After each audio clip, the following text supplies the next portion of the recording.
今日はですね、実は炊飯器はいらないというお話をしたいと思います。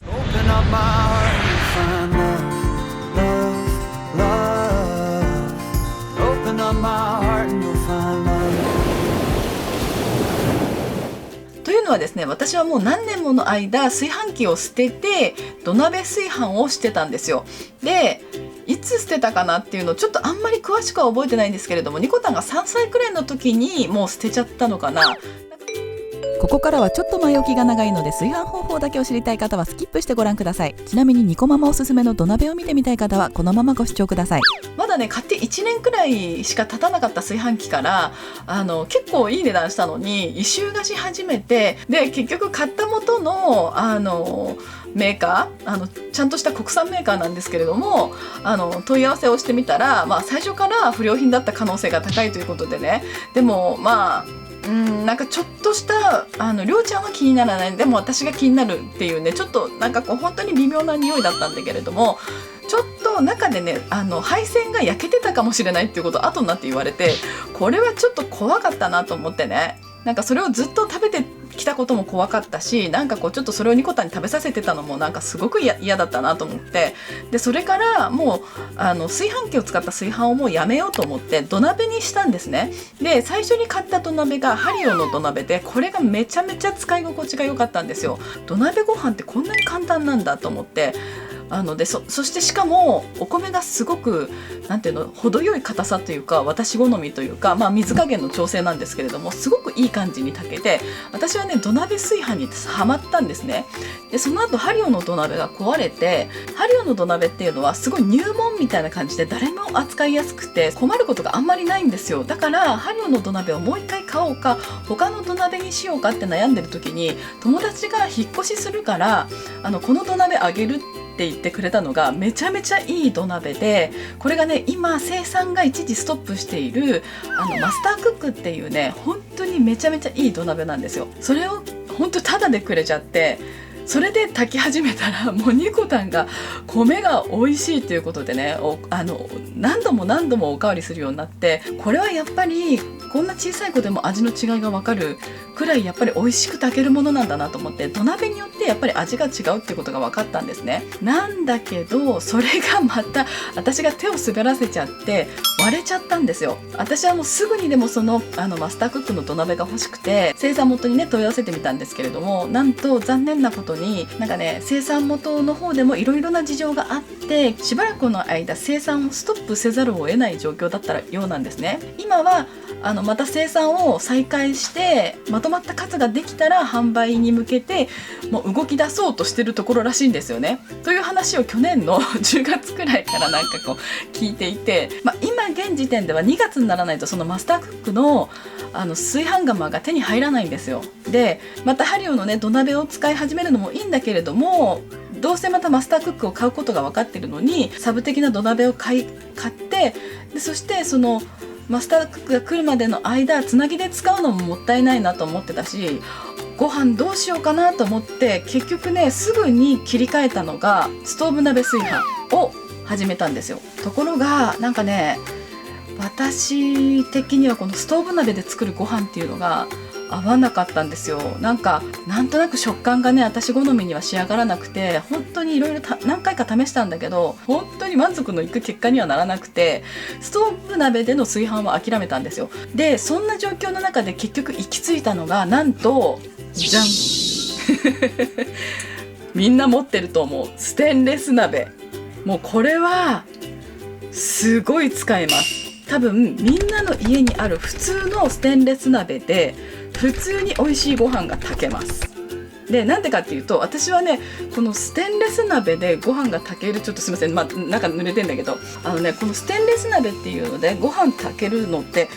これ結構いいステンレス鍋なのでこれだけなのかなと思って、でこっちの普通のイオンで十何年前に2000円くらいで買ったこのねほんと厚手でもない薄手の普通のステンレス鍋でしかも蓋は全然純正じゃないこの蓋を使って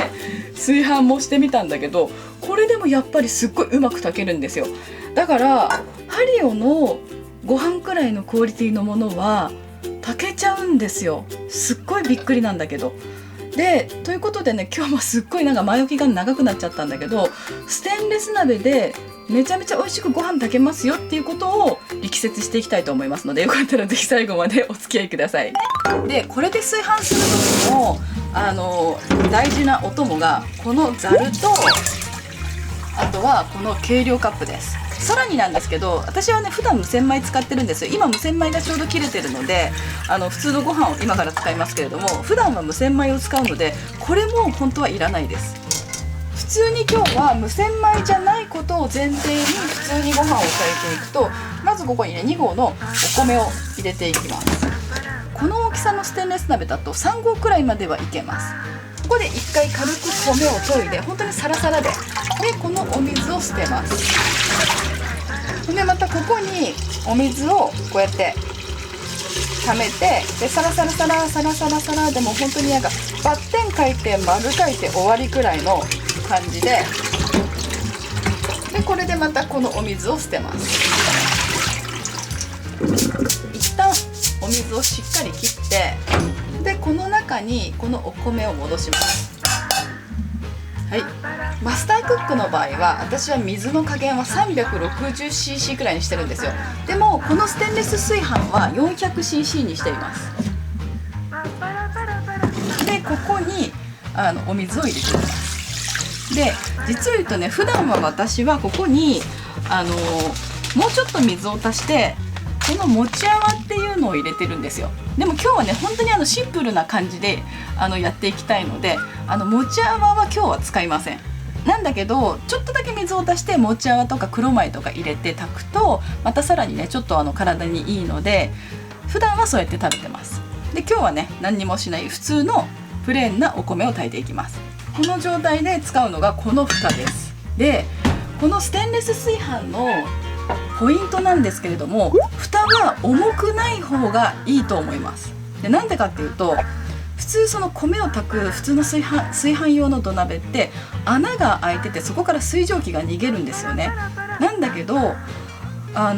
これって穴がどこにも開いてないから水蒸気が逃げないんですよ。ただじゃあどこから逃げるのかっていうと、普通にここからカタカタカタカタカタカタカタカタって言って普通に水蒸気が逃げていきます。なのでストーブの鍋で炊飯してみて、なんでダメだったのか、なんで私的にはダメだったのかっていうと、おそらく蓋が重いからこの完全に中に水蒸気が溜まって、なんかこう炊飯には向かないんですよと思うんですよ。私的に考えただけの話だから全然本当かどうか分かんないけど、私はそう思うんですよね。なんだけどこのステンレス鍋のいいところは、だいたいこの手のステンレス鍋って総じて蓋が軽いんですよでちなみになんですけどね、私はステンレス鍋を合計ね4つくらい持ってんだけど、深鍋と合わせるとね。でそのうちの1つがさっき見せたやつで、もう1つがこれなんだけど、これも蓋はそこまで重くはない、軽くはないけど重くはないで、そして沸騰すると強火でいくとガタガタガタガタってここが動くので、これも普通にこれと同じくらい上手に炊飯できます。ちょっとね話長くなったんですけれども、これで、15分から20分お米を水につけておきます。はい、ということでね、こちらでね今ねせり鍋を作ってるんですよ。その様子はまたね後日ショーツの方でねお送りしたいと思うんですけれども、こっちのね方でねせり鍋を作ってる間に15分が経ったので、今ねお米がこんな感じで水に浸かって放置しておきましたので、今からね炊いていきたいと思います。で炊くのはね、最初ねクツクツ言うまでは中火、そこまではねちょっと気をつけておかないといけないんですけれども、あとは本当にごく弱火に変えて7分で炊いていきます。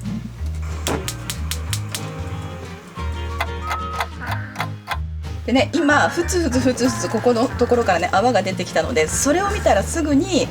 弱火、ごくごく弱火にして、でそしてね7分炊飯します。で7分炊飯した後はすぐに火を止めて、そこから15分から20分ぐらい蒸らしていきます。はい、それではですね、あれから15分20分くらい経ったと思いますので、開けてみたいと思います。どうなってるでしょうか。じゃーん。ででおそらくですけれどもイメージとしてこういうステンレスとかねそういうので炊飯した時って下が焦げてるんじゃないかってイメージされる方いると思うんですけれども、ちょっとこれをひっくり返してみます。じゃん。ほら全然でしょでこれ全部ねちょっとこうやってひっくり返してみると、ほらこうやってひっくり返してみるとどこにもこびりつきがないんですよ。でまずなんですけれども、このステンレス炊飯とか土鍋炊飯とかって水の量が少なすぎたりした時を除いてちゃんと時間を守って炊飯した時って絶対にこびりつかないはずなんですよ。じゃあこびりつく原因の一番多いのって蒸らし時間が少ないっていうことなんですよ。これ例えばですけど15分待たずにもう急いでるからって5分くらいでこれパッて蓋を開けちゃうと途端に水分がバーって外に出ちゃって下の方がもうカラッカラになってカピカピになって、でそしてこれねくっついちゃうんですよね。だけどちゃんと蒸らし時間を持てば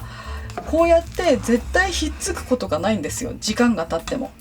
なので蒸らし時間ってめちゃめちゃ大事です。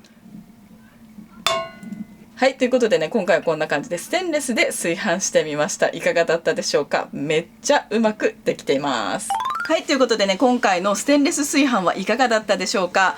すっごいめちゃめちゃ簡単にステンレスで炊飯ができちゃうので、本当にね炊飯器っていらないって私は思うんですよ。うちでは残ったご飯はラップでくるんで、そして冷蔵庫に置いといて、で次に炊く時に炊き終わった時にボソって中に入れて一緒に温めちゃったりするんですよ。それとかね、本当に固まっちゃった時とかはチャーハンにしちゃったりで、あとは必要な時は蒸してね